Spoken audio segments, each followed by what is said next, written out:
Hello everyone. There's a lot more audience than I expected. A bit nervous for me. Well, welcome to this session. Today our topic is efficient cinematic gameplay trailer production pipeline using Tick Recorder. First of all, I'd like to ask how many of you have heard of Marvel Rivals or joined our player test? Please raise your hand. Wow, that's quite a lot. That's surprising. Since our game has not been officially launched yet, it is normal that you had never heard of it. So I'd like to take this chance to show you one of our latest trailers.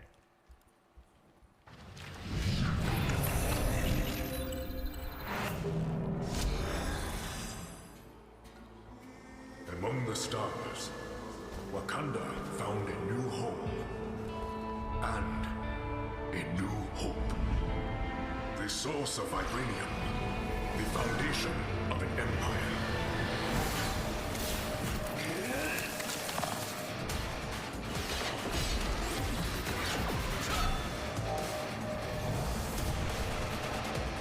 Snap out of it, Bucky.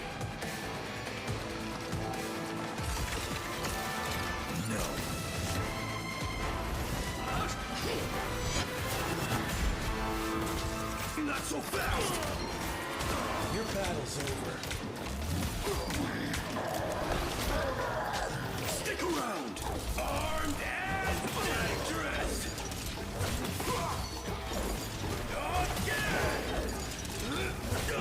Together to victory! Gotcha! And stay down. Maximum pulse! I can do this all day.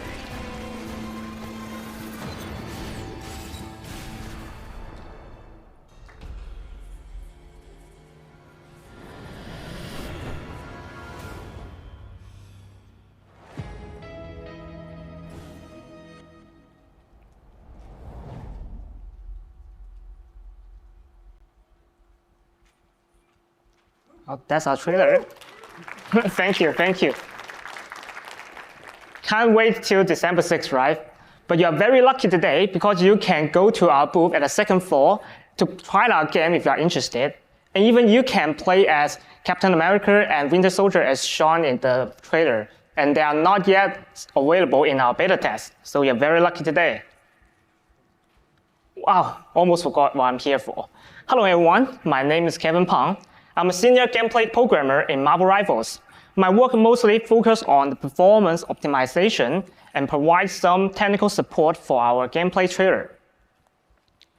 As you can see in the video, most of the images are real in-game trailers. So today I'm going to talk about how we create these amazing footages. First of all, I'd like to introduce you about what is Marvel Rivals. Marvel Rivals is a 6v6 multiplayer competitive TBS game, and players tend to simply call it a hero shooter game. Among all the competitive games, Marvel Rivals may be one of the most intense. You will start fighting from the first second you get into the battle till the end of the game. There are also more than 25 heroes you can choose to play. That means hundreds of skills and visual effects are flying around in the battle scene. What's more, we integrate environment destruction system in our gameplay based on chaos, which makes our game much more complex and fun. As you can see, these features are what make Marvel Rivals so unique and interesting, but they also make it more difficult for us to create a perfect trailer to showcase. To reveal such interesting and complicated gameplay content, what kind of trailer do we want? How about a pure cinematic trailer? We can make it magnificent and players will fall in love at first sight. But it will cost a lot and it is difficult to satisfy the players' appetite. They want to show actual gameplay content, not just some fancy animations. How about just recording our screen? This is the simplest way to present the gameplay content, but the image quality is limited. We don't want to show any glitch or frame drop to the players. We just want to show our best side to gain their interest and faith in our game. So, as a competitive game, what we actually want is high quality in-game footage. We want the battle scene is real and accurate, same as the true gameplay. We want to show the highest quality while maintaining a stable FPS. We also want all the details are free to add. Why do we need to add the real gameplay content? We will talk into it later. More importantly, we want the production cost is low enough to enable us to produce videos quickly so that we can maintain the heat of the game. And finally, we managed to release a new video every 2 weeks, including trailers, character review, and map review. This release frequency is incredible, I believe, even in the whole game industry. You may start to wonder, how do we produce such marvelous gameplay trailers? Now I'm going to walk you through all the general solutions we have tried and the pros and cons we found in this process. The first solution is to count on the artists to do the magics, animate everything in the gameplay footage, just like what we do in the common cinematic trailer. In this way, we can get a magnificent video, but with a huge cost of time and resources at the same time. What's worse, because we're trying to copy the true gameplay content, the player's behavior patterns like their movement or aiming are fake, which can be easily spotted by the viewers. But the key problem is, we have a maximum of 12 characters in the scene, and they need to animate all the characters' movements and visual effects in 60 frames per second. Then the artist will tell you that this is an impossible task to finish. So let's move on to the next solution. How about using some screen recording software like OBS Studio to record the actual gameplay footage on the computer with the best machine specs? This is the most simple and quick way to get the gameplay footage. But we can only get compressed image with limited quality. And you may suffer some frame drops if you want to render in the highest graphic settings, because the performance issues will haunt you until the day you launch the game. But the key problem is, in a work-in-progress project, there are often many minor adjustments required. That means you need to gather all the people to record again every time you want to change something like the location of a scene object or replace an asset. Just cost of time and resources is unacceptable. So we really need an easier way to add the details in the world. Then we come up with a solution C. If you have played other competitive games like Overwatch or League of Legends, you will notice that there is a replay system that enables you to review the whole game you have finished. And we have already implemented this system in Marvel Rivals, as you can see in this picture. As long as we hide some unnecessary UIs like this, we can get a view that is very close to the player's real one. And it is easy to do some adjustments such as moving some scene object or replacing some asset, because the replay will run based on our local environment. However, the replay data is serialized into binary data, which is hard to parse and add, which means not all the details are available to adjust. And the worst problem is, replay data is tightly coupled with codes, because it is based on the replication in Unreal Engine. That means the replay may become unplayable after version iterations, such as changing the name of a U function or remove a U property from a class. After that, we found solution D, which is much closer to our goals, which is using Tick Recorder 2 to record all the gameplay objects in the world on each frame. This solution looks promising because the sequence assets produced in this way allow us to add any details we want in the editor. We can also render the images using offline rendering, which can help us to get highest quality, stable frame rate at the same time. However, the native Tick Recorder only supports the recording of some basic effects, such as the transformation or visibility change. Sometimes, something more complicated like the change of material parameters is not yet supported in this tool. And the performance is bad in complex scenarios because you need to record all kinds of properties of all things in the world. The key problem is, this is an editor-only tool, which makes it unsuitable for multiplayer online games. For standalone games, you may design scripts or AIs to display a constant content so that we can record it in the editor. But for online games, it becomes a lot more complicated. After we introduce the 4 solutions, let's do a quick review of all the attempts we have tried. We found that each of these solutions had its own advantages and defects, so we can't use neither of them directly. We need a perfect solution with low cost, high quality, detail editable, and it is also easy to use. These requirements can be further resolved as the following 3 major challenges we need to settle. Challenge 1. How to show the real gameplay content with all the details are free to add. Number 2. How to acquire the best quality and stable FPS when the performance is insufficient. Number 3. How to improve efficiency to support high-frequency trailer productions. The rest of this session will focus on how we settle these challenges one by one and build our own gameplay trailer production pipeline. Let's come to the first challenge. We want editable real gameplay. Why is that? We want the gameplay content to be real, but we also want it to be editable according to whatever we like. Isn't it a contradiction? In fact, such demand is pretty common and even inevitable in some cases. Sometimes it is to show a different skin conveniently, like our Spider-Man reveal trailer. Originally, we are recording with our Spider-Man 54 skin, but afterwards we want to show the cool Punk 2099 skin, so we can do a reskin here quickly. And sometimes it is to fix bugs swiftly. There's some animation bug while Spider-Man is falling down here, so we need to do some quick fixing according to this shot. Furthermore, we can also do some crazy stuff like amazing camera movement, just such as the smooth camera transition while Venom is swinging here. You can see in this video. Let's go straight to the point. How do we achieve that? We use replay system to ensure what is showing is real. We acquired information from a previous match and use the replay system to reproduce it in the client. This is our data input. And we use the level sequence as our output it format, which will grant us enough freedom to do all the adjustments we need. And in the middle process, take recorder will do the trick. These 3 modules and tools are native features of Unreal Engine. But since some of you may be new to Unreal Engine, and I will briefly introduce the technical basics.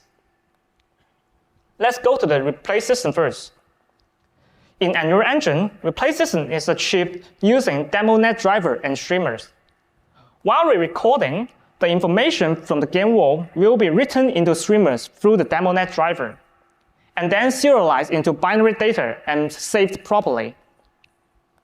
When we request a replay, we will go through the reverse process, deserialize and read the binary data, and then apply it to our current game world. In this way, we can reproduce the whole game if we have recorded it. By the way, for competitive games, replay data is generally stored as server's database, so that every player in the match can obtain the same data to watch the replay. Next, I will further introduce something about the replay data. It contains of a series of incremental RPC and property replication data. The recorded data package must be executed in sequence so that we can reproduce the previous recorded game on the client. Let's take an example. Spider-Man was spawned in the world at 0 seconds, and then he moved 10 meters forward at 6 seconds. And oops, he died instantly at 11 seconds. That's how general Spider-Man players be like, right? This data is replicated between the server and the client. It will be serialized into a bunch of data packets, like this. When we request a replay, this package will be pulled down from the server's database and applied on our current world, so that we can reproduce the same result at a certain point as the recorded world. It should be emphasized that this package must be applied sequentially, because you need to be spawned before you can move or die. This process is similar with the replication procedure in the real-time game. So, theoretically, what you see other players in the game is what you see in the replay, which can ensure the result we gain from the replay to be real and accurate. If you understand this theory, you may have a question. If you want to jump to a certain point, in the replay, it will be necessary to execute a lot of RPC and data at once. It will take a huge amount of time to finish, especially when the replay is super long, like minutes or hours long. In order to solve this problem, Unreal Engine also designed a feature called checkpoint. It can be considered as a snapshot of the current world, which can be used to achieve time jump in the replay. For example, we create a checkpoint at 8 seconds, which will contain all the data we need of the game world at this point, including the assistant and the transform of Spider-Man, so that we don't need to process all the package from the beginning. We can move on with the package after this point. Let's move on to the next one, level sequence. Level sequence is widely used in various fields, including the cutscenes in games, 3D films, and even interactive experiences. Since this feature is well explored and there are many wonderful tutorials online, I will not go into details. Instead, I will briefly introduce how sequence apply the data to the current world. Simply put, sequence consists of the following elements. First is the key. Key contains data at a certain point, and interpolations are performed between two keys to achieve a smooth transition. And then there's a playback position. It indicates what time of the sequence currently plays to. Dragging this time slider allows you to quickly preview the visual of the entire sequence.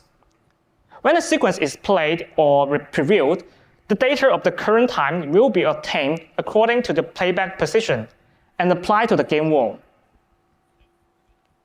Then the third one is track. It specifies the bounding objects or the data type it is containing, such as transform, visibility, parameters, and so on. It determines how and in which game objects the data will be applied. According to these basics, we add several keys at the beginning and the end of the sequence, like we do in this figure.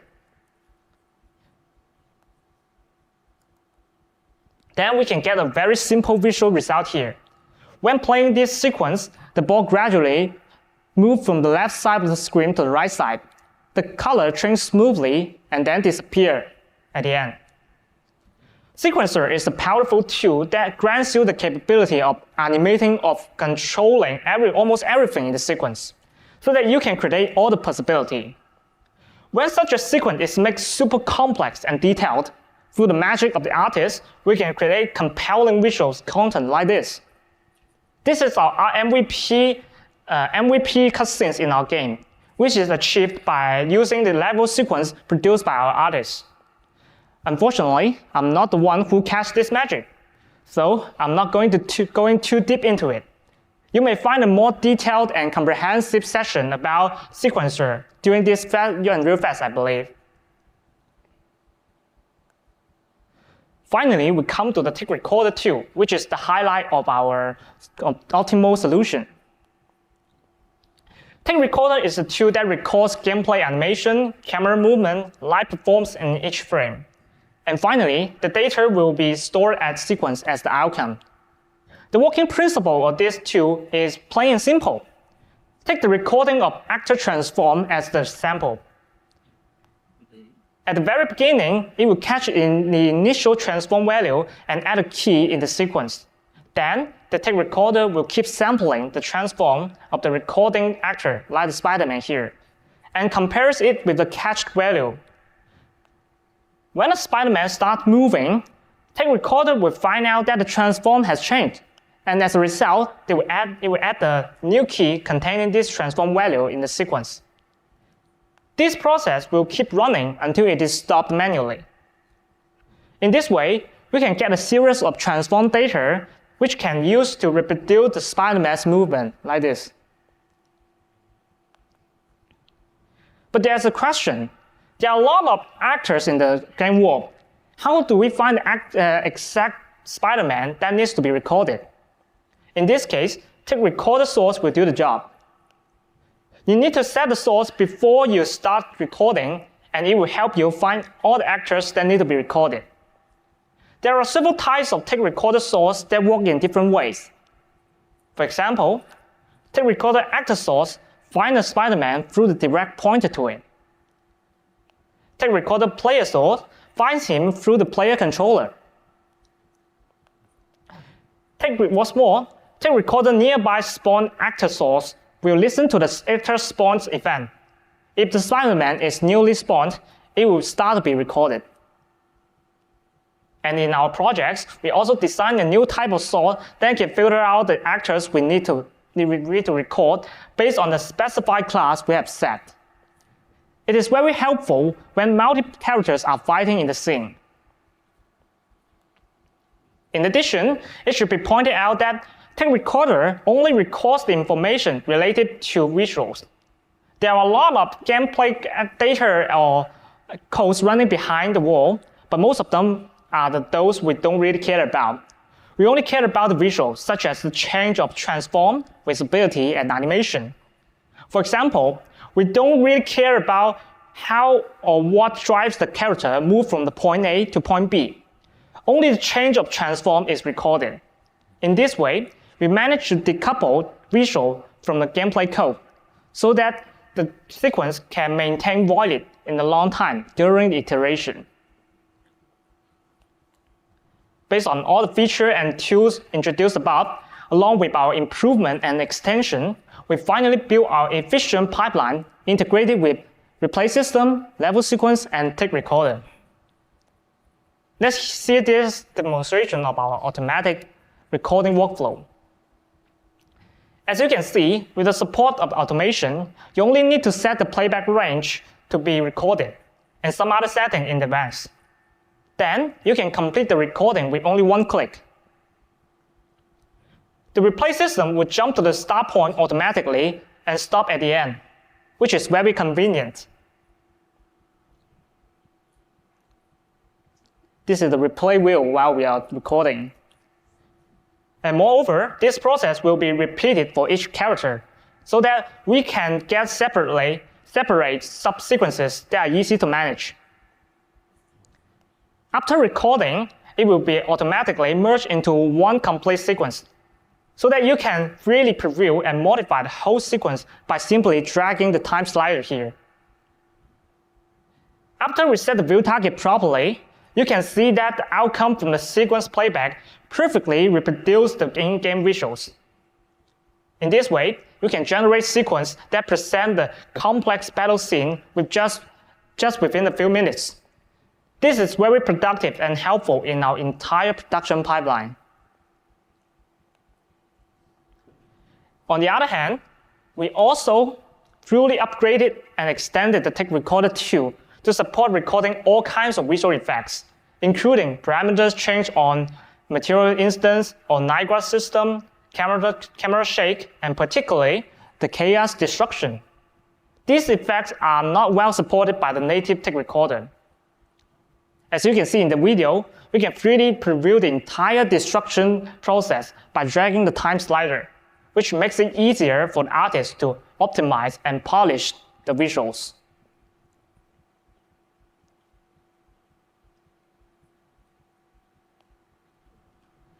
What is even crazier is that you can manipulate time and reality as you wish.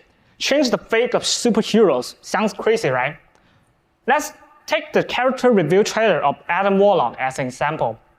The ultimate ability of Adam is to resurrect all the nearby dead teammates. We wanted to clearly demonstrate this ability, but we found out his teammates were killed too late. Let's see. The teammates were killed too late, even later than Adam started to release his ult. This is not satisfying, and you can see the screen is occupied by Iron Man's ult. But instead of wasting all the time to reorganize a re-recording, we just needed to readjust the timing of several different objects and effects. In this way, you can advance the depth of the teammates by more than 2 seconds, just like we manipulate time and realities. And in this way, you can clearly see their bodies. Let's take a full display. As you can see in the video, we gain a cleaner picture while Adam is releasing his ult, so that we can better showcase his ability.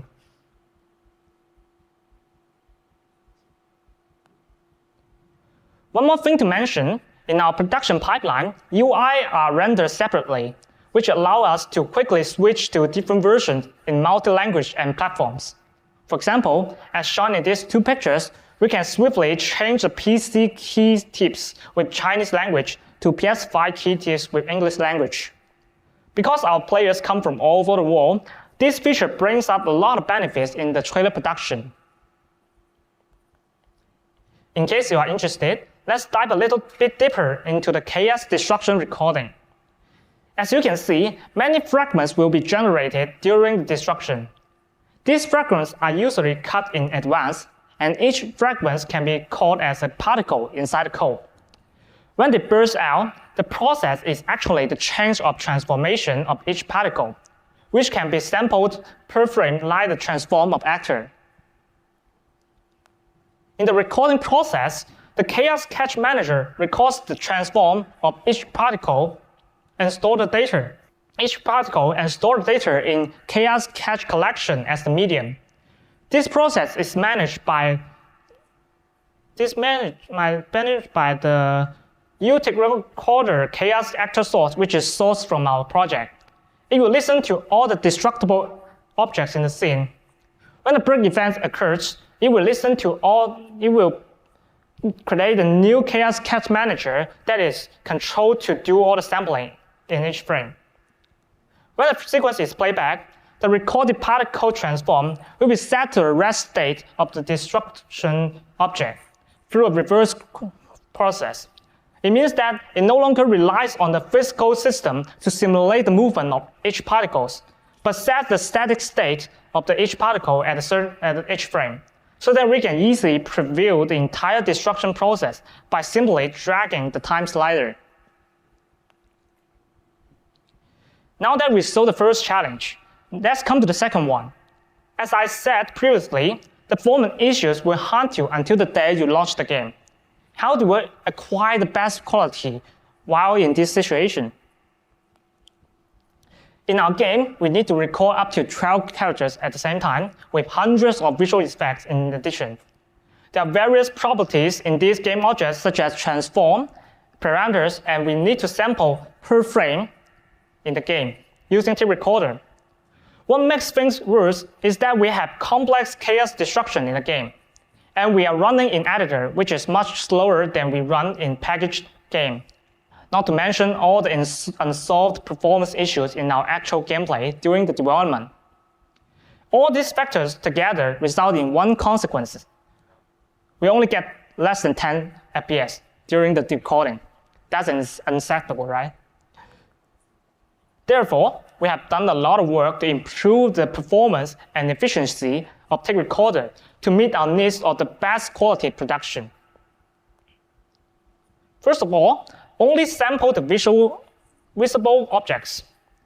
Although there are a lot of more invisible objects that are running behind the game to make the game functioning, but since we only care about the visual, it is okay that only sampling the visible objects, which can greatly reduce the number of objects that we need to sample.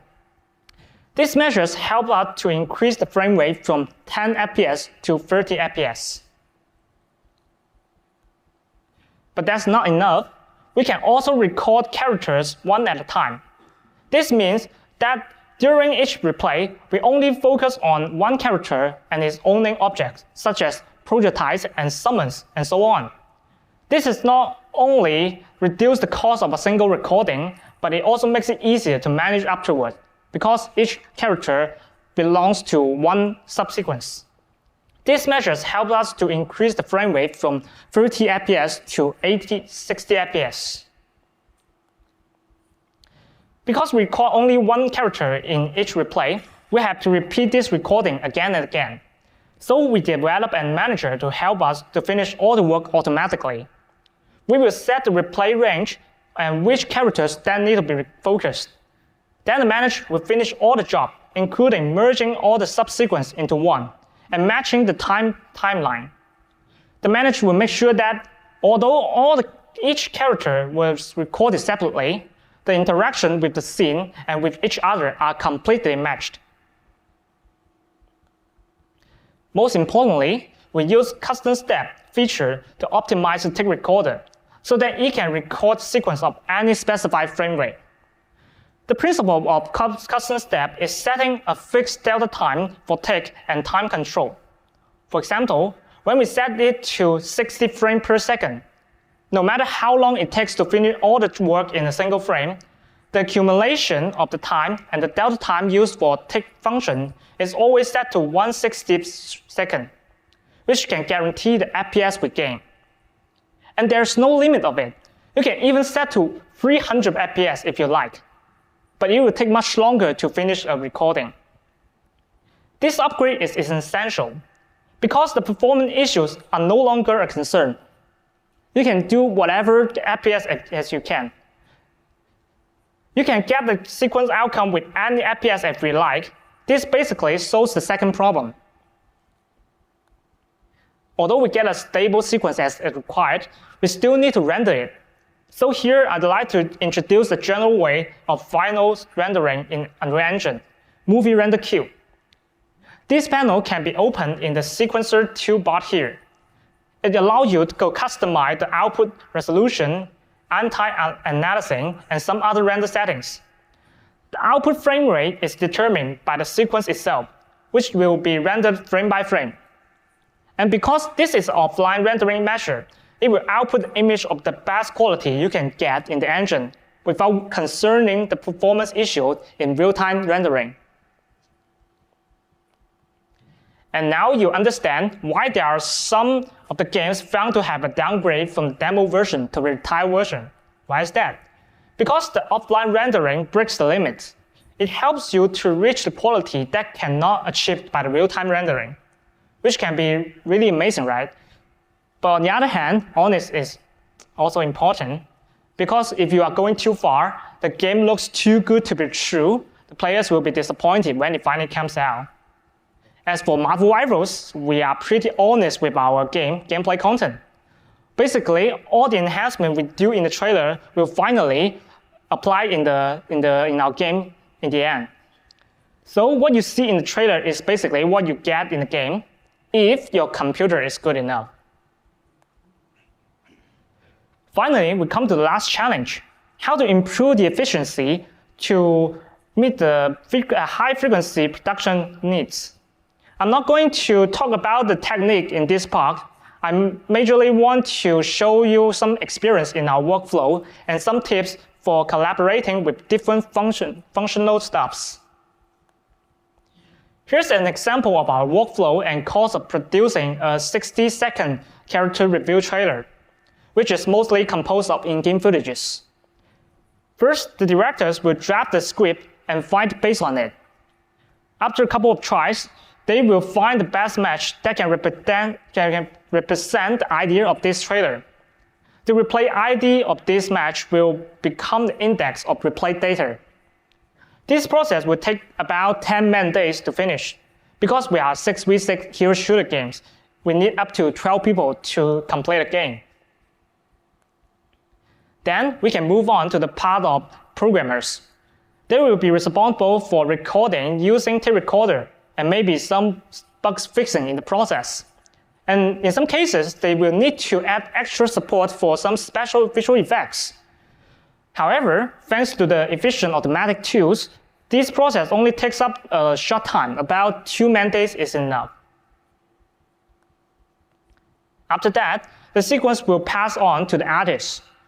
They will further adjust the details of the scene and do some polish, including the lighting, decoration in the scene, about Niagara system, character, materials, and so on. They will make sure that the artifact is perfect and consistent with our actual gameplay content. It will take about 4 man-days to finish. Finally, the final work will be transferred to audio and video creators. They will need to create extra contents for the trailers. And of course, all the in-game footages are created from the Unreal Engine will be added and exported in other software like Adobe Premiere or After Effects. After that, we can finally get the complete trailer. It will take maybe 6 man-days to finish the final work. Let's do a comparison. If you are using the general cinematic trailer production pipeline to create such a character trailer, it may take up more than 60 man-days to do it with 2 to 3 weeks. But with the support of our new efficient pipeline, we only need 22 man-days to do it. If the cooperation is tight and fast enough, we can even create a trailer within a week. With the help of this solution, we can greatly speed up our production and save a lot of resources. It perfectly demonstrates the efficiency and benefits of this pipeline. However, there are still some challenges remaining unconquered, so I'd like to share some future work with you.